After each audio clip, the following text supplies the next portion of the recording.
Sesungguhnya hati itu adalah sesuatu yang paling mahal. Hingga disebutkan di dalam sebuah athar bahwasanya Allah Subhanahu wa taala menyatakan di dalam sebuah kitab yang diturunkan, dikatakan bahwasanya la tas'uni ardi wala samai walakin yas'uni qalbu 'abdi al-mu'min.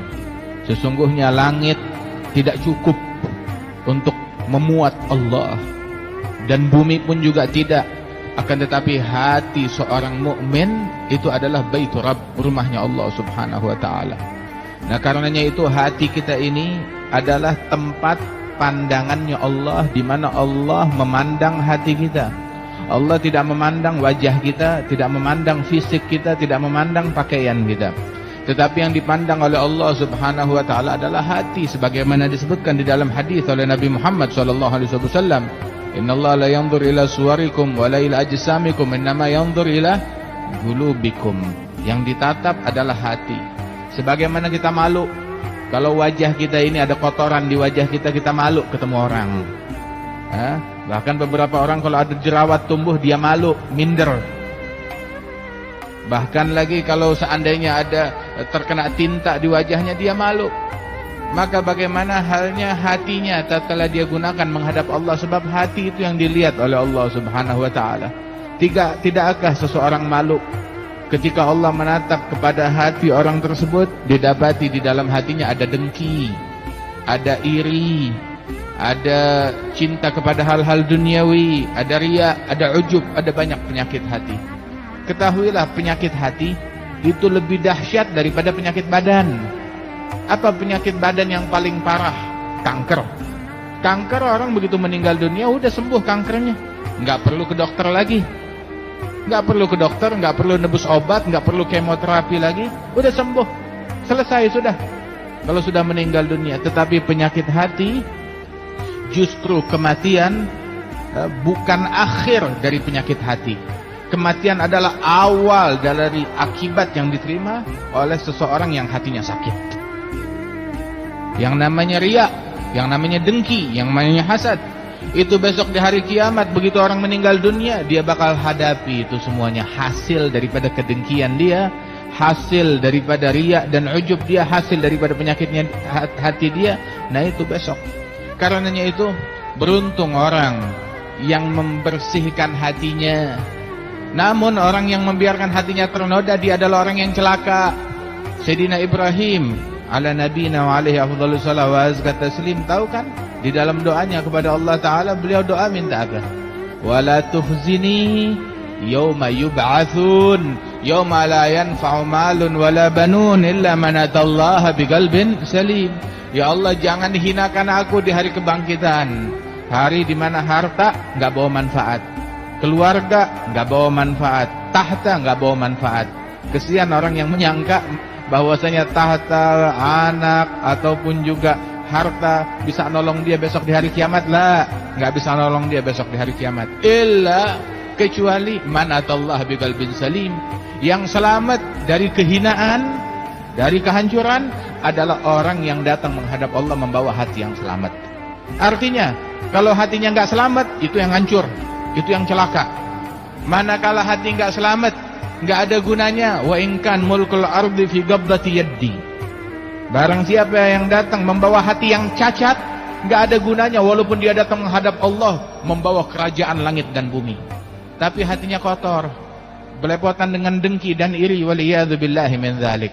Karenanya itu yang paling mahal pada diri seseorang adalah hatinya.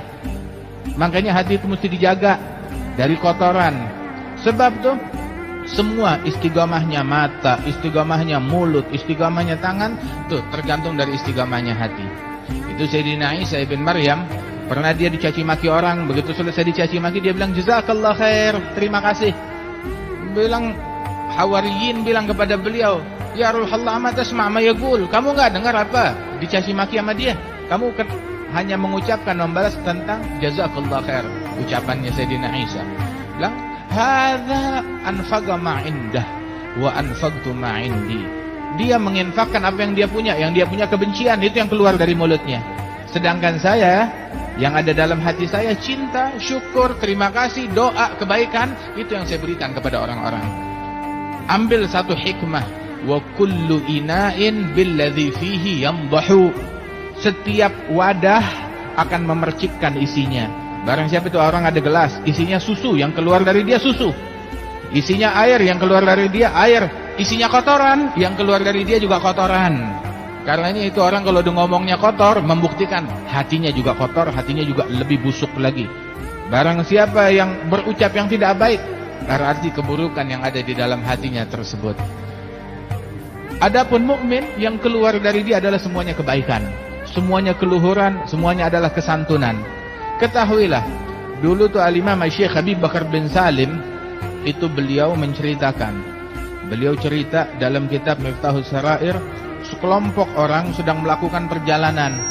Tatkala di perjalanan, alhasil mereka terdampar, tersesat di hutan, nggak tahu jalan untuk masuk ke perkampungan. Mereka bingung, mana ini? Tahu-tahu di hadapan mereka ada seekor singa besar yang siap melahap mereka. Ketakutan, di depan mereka ada singa. Tahu-tahu itu satu orang soleh di dalam kelompok itu datang menghampiri singa tersebut. Dia kasih salam, dipegang telinganya tuh singa. Dia tanya, "Assalamualaikum, saya mau tanya, kami ini tersesat, tolong tunjukkan kepada kami di mana jalan ke perkampungan." Itu singa bagaikan kucing, hanya ngangguk-ngangguk aja, mengisyaratkan kepada mereka untuk ikutin dia. Dibawa ke perkampungan, terus jalan. Itu teman-teman yang ikut perjalanan bersama dia heran, "Kok kamu berani dengan singa? Umumnya manusia takut sama singa, kok kamu berani dengan singa?" Maka dia jawab sebuah kalimat. Dijawab sebuah kalimat, dia bilang, "Antum aslahtumul zahir fakhiftumul asad, wa nahnu aslahnal batin fakhafanal asad." Kalian fokus membangun, memperbaiki zahir, fisik, atribut kalian. Itu dia, sibuk dengan kulit, sehingga hasilnya kalian takut kepada singa, takut kepada makhluk. Sedangkan kami fokus memperbaiki hati, sehingga kami nggak takut apapun kepada selain Allah. Dan itu sebabnya Allah Ta'ala jadikan makhluknya termasuk singa takut kepada kami. Sayyidina Umar ibn al-Khattab pernah dulu di Madinah terjadi bencana kebakaran. Itu ada api yang berkobar, gas kah atau api yang berkobar dari gunung itu, hingga api itu membesar mendekati perumahan di Madinah. Maka Sayyidina Umar menghampiri api tersebut dengan rotannya, dia disamperin, pakai rotan. Itu api disamperin pakai rotan, itu api langsung mundur mengecil hingga padam di dalam gunung. Masya Allah. Jangan heran, orang-orang yang hatinya bersih, hatinya ini udah dipenuhi dengan keimanan, jangankan api dunia, api neraka takut sama mereka. Wallah, api neraka takut kepada mereka. Itu disebutkan di dalam hadis bahwasanya mukmin yang hatinya dipenuhi oleh cahaya iman, besok ketika dia lewat di atas api neraka di jembatan Sirat, ini semua yang ada di sini bakal lewat di atas jembatan tersebut. Semuanya, wa in minkum illa wariduha kana ala rabbika hatman maqdiyya. Tidak ada seorang pun pasti akan lewat di atas jembatan tersebut. Cuma yang selamat nggak tahu, lewat pasti, selamat nggak pasti. Mudah-mudahan Allah Ta'ala selamatkan kita semuanya. Ada disebutkan di dalam hadis, orang-orang yang hatinya dipenuhi oleh cahaya iman, hatinya udah bersih, berkilau, ketika dia lewat di atas jembatan Sirat tersebut, itu neraka yang di bawah mereka ketakutan. Itu neraka berkata, "Juz ya mu'min, fa inna nurak tahrigu nari." Cepat lewat wahai mukmin, sebab cahayamu membakar apiku. Aku api neraka enggak kuat sama cahaya imanmu. Sampai-sampai beberapa aulia wassalihin disuruh masuk surga, dia nggak mau. Dia hampiri neraka. "Saya masih punya teman ada di dalam api neraka." Dia bilang, neraka, keluarkan teman-teman saya, orang-orang yang dekat sama saya. Kalau enggak, saya masuk, nggak tanggung kalau padam neraka itu. Hingga dikeluarkan. Wah, kata sebagaimana disebutkan di dalam sebagian athar. Karenanya nih, bersihkan hati kita. Orang kalau udah hidup dalam keadaan hati bersih, udah.